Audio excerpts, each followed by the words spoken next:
Welcome back to my craft room floor. Today we are making Shrinky Dink face earrings. These are so fun. I've been making them for a bunch of the concerts that I've been going to recently. I love making them for birthday parties, bachelorette parties. They are so fun and not as hard as they look. All right, first let's talk supplies. You're gonna need your printable Shrinky Dink sheet. You'll need earring findings and jump rings. You will need either 2 sets of pliers or 1 set of pliers and a jump ring opener. You will need scissors and you'll need your printer and also a hole punch. A few more optional supplies if you decide to resin your earrings or if you want to change the color of the back is your UV resin, your resin cure light, a toothpick and or a silicone paintbrush, a lighter, rubbing alcohol, potentially a hand drill if you get resin in your earring holes, but we'll talk about that later. And then optional also is paint markers in case you want to change the color of the back of your earrings. All right, first we need to prep our file. You're going to open up Canva, create a new document, and then select a new flyer. Once that opens, you want to click upload and then upload whatever image you want to turn into an earring into Canva. And then you can drag your first image onto the document. I'm going to pause for a second and talk a little bit about sizing. It shouldn't be surprising, but Shrinky Dink shrink. So you need to start out with your image much larger than you want your ultimate earring to end up. Estimating the size on these can be a little bit challenging, so I printed a ruler on a full sheet of Shrinky Dink paper and then shrunk the whole thing, so you can kind of guesstimate. If I want the earring to be about this big, then I know that I need the original to be 2 inches. You can also hold this up to a regular ruler and kind of get a more accurate estimate that way. So if I line this up with an actual ruler, I can see that if I want my earring to be about 1 inch, I'm gonna need my original print to be about 2.5 inches, maybe a little bit bigger than 2.5 inches to end up with a 1 inch earring. All right, back to our file. You can resize your image either by dragging the corner, or if you want a more accurate adjustment, you can click on position and then adjust the exact measurements under width and height. You want to make sure that that ratio is locked, otherwise your image may end up warped. One important thing to keep in mind is that when you resize like this, you're resizing the whole image, not necessarily just the portion of the image that you're going to turn into an earring. One way that I like to hack this is I will just make a square in the dimensions that I want the earring, and then you can kind of drag and adjust the image to have the subject of your picture fit in that square, so you're as close to the size that you actually want your subject as possible. Once you're happy with your size, you can delete that square and go ahead and duplicate your image because you've got 2 ears, so you need 2 prints. I'm going to go ahead and make a few pairs at once, so I'm just going to add those other images. Once you're happy with your sizing, you need to adjust the opacity on your images. So Shrinky Dinks darken when you shrink them. So you need to start out with your image much lighter than you want the ultimate earring to end up. If you just print it at 100% opacity and then shrink it, it's gonna end up very dark and more saturated than what the original image looked like. So to adjust opacity, you just want to select all your images and then press this little checker box and drag the slider down to 65% opacity.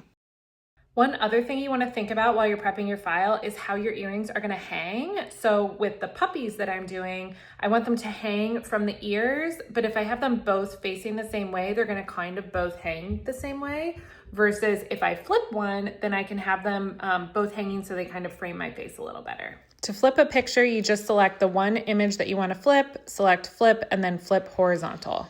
And then you can just save your file as a PDF and you're ready to print.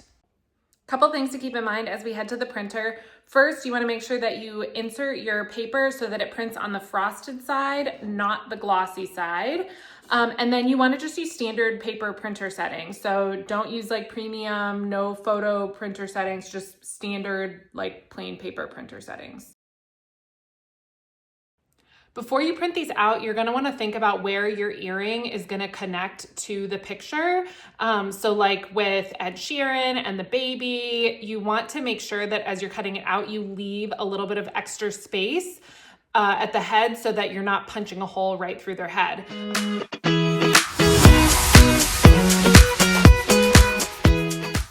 So cutting into corners, you want to be kind of careful because if you cut in and then turn your scissors, you'll rip the plastic.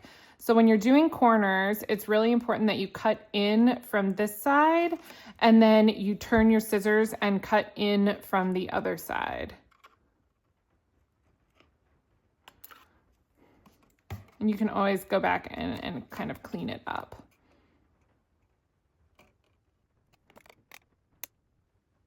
So same thing here, we're going to be very careful cutting into this corner.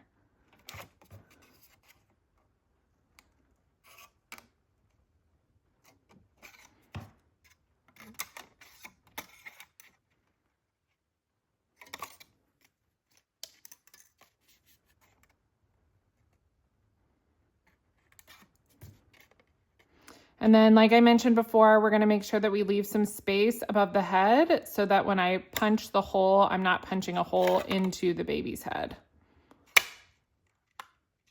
Same thing here, careful on the corners.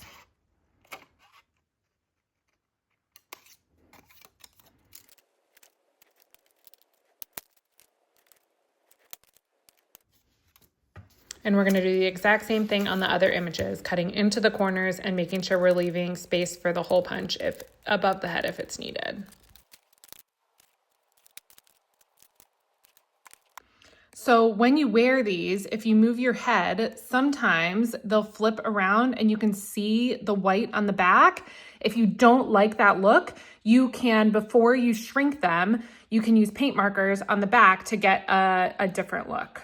So you're going to use the paint markers on the glossy side of the Shrinky Dink.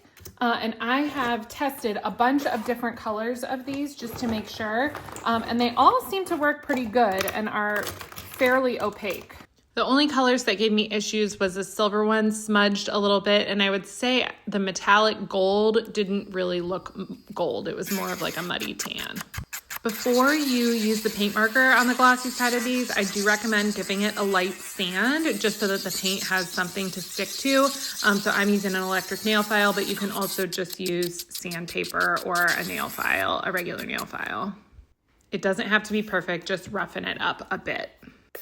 After you sand it, hit it with some rubbing alcohol and rub it with a microfiber cloth just to get all the dust particles off.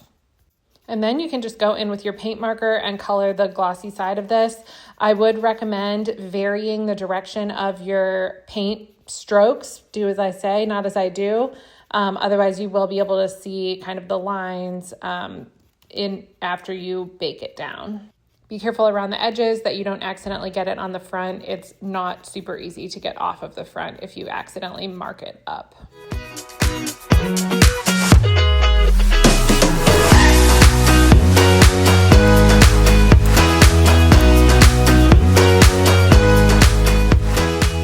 And once you have the backs how you want them, it's time to punch holes in them. You can absolutely use a standard hole punch for this. I have a smaller craft punch because I think the holes end up a little bit too big with a standard punch, but if that's all you have, then it totally will work. Something you want to keep in mind as you're punching your hole is to be careful that you're not too close to the edge. These are just plastic and they can totally break if you don't leave enough area for support.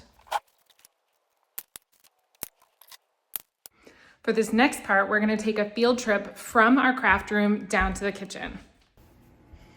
We are going to preheat our oven, put it on bake, and preheat it to 325. Once that comes up to temp, we're gonna bake them. I like to do them one at a time just so that you can kind of watch them. Sometimes they'll curl in on itself and you have to use like tweezers or toothpicks to flatten it out again, and then you can stick it back in and let it keep cooking. But I like to do it one at a time so I'm not like babysitting a bunch of them at one time. So before you start, you wanna get kind of set up. You want a baking pan with parchment paper on it so that after this cooks, you can easily move it. And then you want, like I have a flat piece of granite here that I'm gonna move it onto, and something like a heating pad to press down on top. Once you're preheated, you're just going to pop it in the oven, and it only takes like 1 to 2 minutes.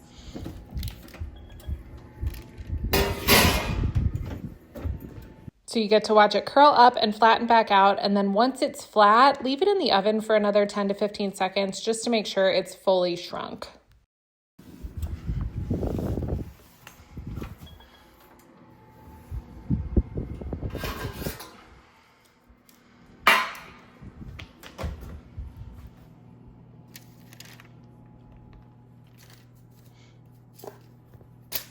This is optional, but it just makes sure that it's like very flat.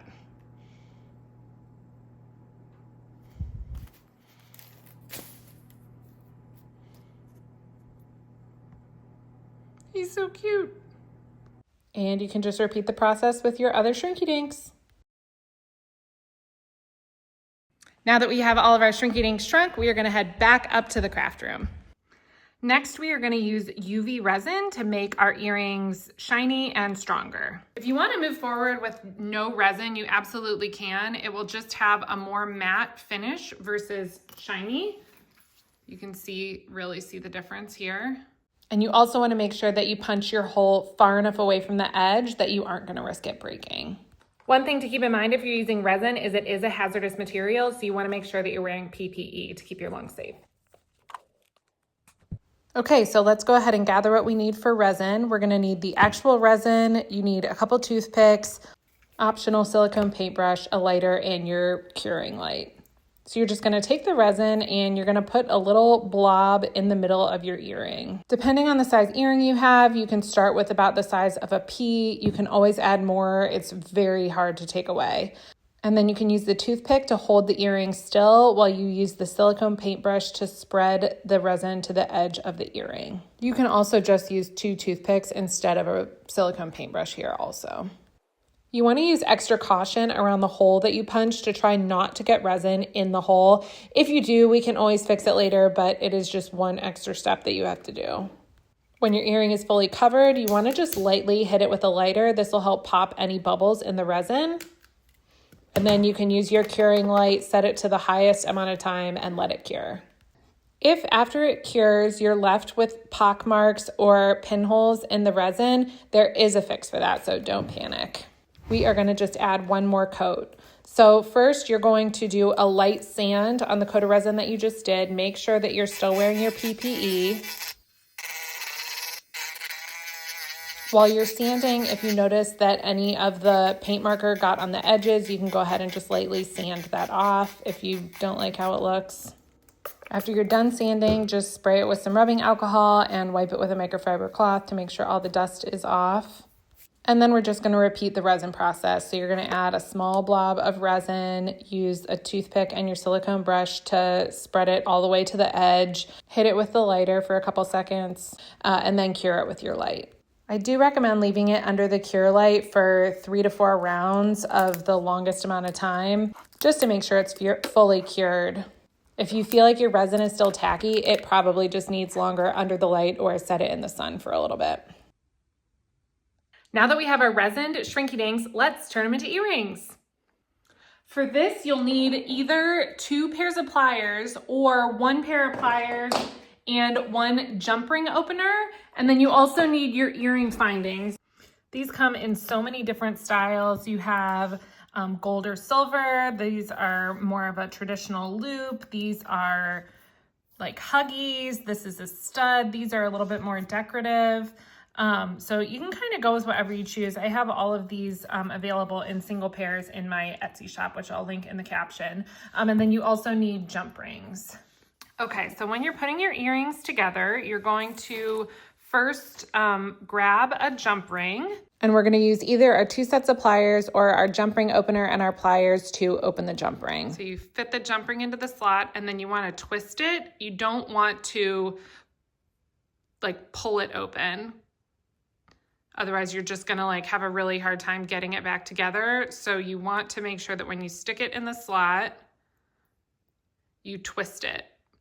And then once you have this open, you'll slide your earring on and then you slide your earring finding on and just make sure that they've got the same orientation. And then from here, you'll just use your jump ring and do exactly the opposite. You just twist them back together. And then you're done. Okay, let's say that you got resin in your earring hole like I did. You can either get like a tiny regular drill, or I have this nifty little hand drill and you can just re-drill the hole.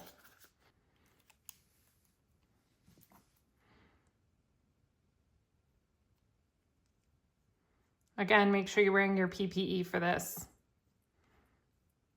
It'll take a minute, but you'll get there.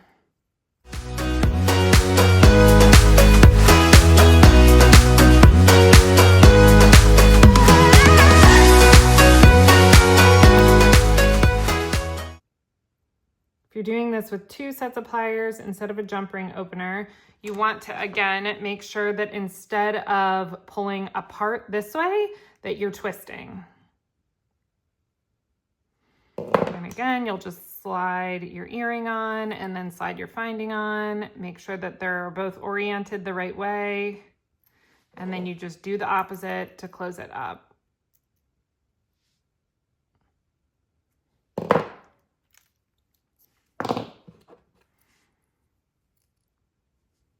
And you're done. Look at those cute little puppies. I am so obsessed with making these. The possibilities and combinations are endless. I do have to warn you though, be prepared to be stopped. I've worn these to concerts, kids' sporting events, birthday parties, and they are a hit every single time. You will get people stopping you, wanting to get a closer look. So happy crafting, tag me. I can't wait to see what you come up with.